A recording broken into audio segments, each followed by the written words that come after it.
Hello guys, ഇന്നും സ്കൂളില്ല. ആ കാരണം ഞാൻ നേരത്തെ ഇരിച്ചുട്ടാ. അപ്പൊ ചെറിയൊരു വ്ളോഗ് ഇടാൻ വിചാരിച്ചു. മണിക്കുട്ടൻ നല്ല ഉഷാറാട്ടാ. ആദ്യം കോഴിയാളിനെ പരിചയപ്പെടാം, എന്നിട്ട് ബാക്കിയുള്ള കാര്യങ്ങൾ നോക്കാം. നമ്മുടെ ചുട്ടുമണിയാട്ടാ, ചുട്ടുമണിയുടെ അമ്മയാട്ടാ അത്. കോഴിയാളിനൊക്കെ സാധാരണ 6 മണിക്ക് വിടൂട്ടാ. ഇവർക്ക് നല്ല ധൃതിയായിട്ടാ നിക്കണ്. വ്ളോഗ് എടുക്കാൻ കാരനെ ഇത്തിരി നേരെ വഴുകും. അടിയില് കുട്ടില് 7 എണ്ണം ഉണ്ടിട്ടാ. വരെ സൗണ്ട് കേട്ടിട്ടേ റാമു കിടന്ന് നോക്കാട്ടാ. ഇതാണ് എന്റെ കിങ്ങിണി. 7 മാസം ജാനിട്ടാ. ഏപ്രിൽ പ്രസവിക്കൂട്ടാ. ഇനി അടുത്ത പരിപാടി ഇനി കോഴികൾക്ക് തീറ്റ കൊടുക്കല പണി. കോഴി തീറ്റ എന്ന് പറയുന്നത് ചെറിയൊരു പെല്ലറ്റാട്ടാ. ഇനി നമുക്ക് മണിക്കുട്ടനെ അയച്ചുവിടാട്ടാ. മണിക്കുട്ടനൊക്കെ കൂട്ടേ കയറാൻ ഇറങ്ങാനൊക്കെ ഇണങ്ങിട്ടാ. അയച്ചുവിട്ടിട്ട് നമ്മൾ മാറണം, അല്ലെങ്കിൽ അവര് ഇറങ്ങില്ലാട്ടാ. ഇപ്പൊ നല്ല ഭംഗി വെച്ചു മണിക്കുട്ടൻ. ഇന്നലെ മണിക്കുട്ടനെ വാങ്ങാൻ ഒരു ചാട്ടം വന്നിട്ടാ. ഇനി നമുക്ക് മാറിക്കാം. അവനെ ഇറച്ചിക്ക് വേണ്ടിട്ടാ വന്നത് ഇന്നലെ. മണിക്കുട്ടൻ ഇറങ്ങിയപ്പോ റാമു കിടന്ന് കുരക്കാട്ടാ. റാമു കുര നിർത്തിയപ്പോഴാണ് കോഴി തിന്നണേട്ടാ. ഒരു 10 മണിക്കായി കഴിഞ്ഞവർക്ക് എന്നെ ചോറ് കൊടുക്കൂട്ടാ. തീറ്റ തിന്നല് കഴിഞ്ഞിട്ട് അവൻ പോയിട്ടാ. ഇനി അവന്റെ കാര്യം നോക്കട്ടെട്ടാ. ഇനി നമുക്ക് മറ്റേ കോഴികളെ അയച്ചു വിടാട്ടാ. ഇവര് നല്ല ധൃതിയായിട്ടാ നിക്കണ്. ഇതിന്റെ ഉള്ളിലത്തെ ചാത്തന് മണിക്കൂട്ടനായിട്ട് കൊത്തുകൂടൂട്ടാ. അത് കാരണമായിട്ട് മണിക്കൂട്ടനെ ഫസ്റ്റ് അയച്ചു വിട്ടത്.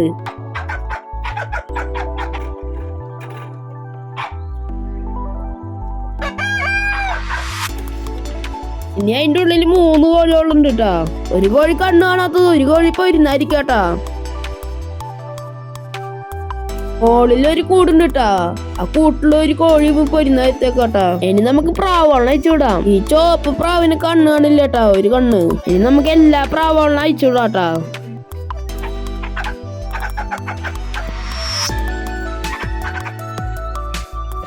ഈ കൂട്ടിലൊരു മുട്ടയുണ്ട് കേട്ടാ. കറുത്ത പ്രാവ് ഇറങ്ങില്ല കേട്ടാ, വെള്ളപ്രാവ് മാത്രമേ ഇറങ്ങുള്ളൂ. ഈ കോഴിക്കുട്ടിക്ക് തുണയില്ല കേട്ടാ. തുണേനെ ഇനി 2 കോഴിക്കുട്ടിയോളം മേടിക്കണം. ഇനി നമുക്ക് എനിക്ക് ഇങ്ങനീനെ അയച്ചിട്ടിട്ട് പറമ്പിൽ കെട്ടിയിടാട്ടാ.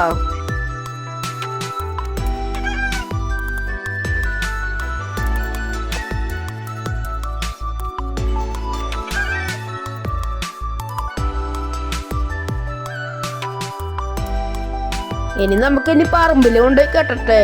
ഫോണിലൊക്കെ തന്നെ കെട്ടാൻ പറ്റില്ല. ഈ കൂട്ടില് 2 പ്രാവും കുട്ടികളുണ്ട് കേട്ടാ. ഇതാണ് എന്റെ വീട്. പിന്നെ ഭംഗിക്ക് വേണ്ടിട്ട് കുറച്ച് ചെടികളൊക്കെ കുഴിച്ചു വെച്ചിട്ടുണ്ട് കേട്ടാ. വീടിന്റെ മുകളിലും ഉണ്ട് കേട്ടാ. മുകളിലും കുറച്ച് ചെടികളും വെച്ചിട്ടുണ്ട് കേട്ടാ. ഇനി നമുക്ക് ചാണം കോരി കളയാം. നിങ്ങളുടെ വീട്ടില് പശുങ്ങളൊക്കെ ഉണ്ടെങ്കിൽ കമന്റ് ചെയ്യട്ടാ. ഇനി നമുക്ക് ചാണം കോരാം.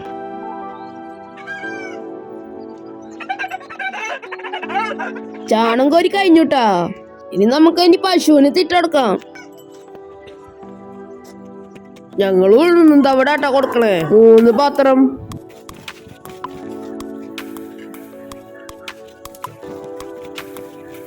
പാത്രത്തില് സെറ്റാക്കി വെച്ചിട്ടാ.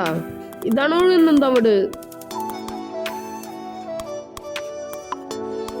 ഇനി നമുക്ക് ഇനി പാകത്തിന് കഞ്ഞിവെള്ളം ഒഴിച്ചു കൊടുക്കാട്ടാ. ആൾക്കത്തെ കഞ്ഞിവെള്ളം ഞങ്ങളുടെ വീട്ടിൽ തന്നെ കേട്ടാ. വൈകിട്ട് വീട്ടോളം എടുക്കും.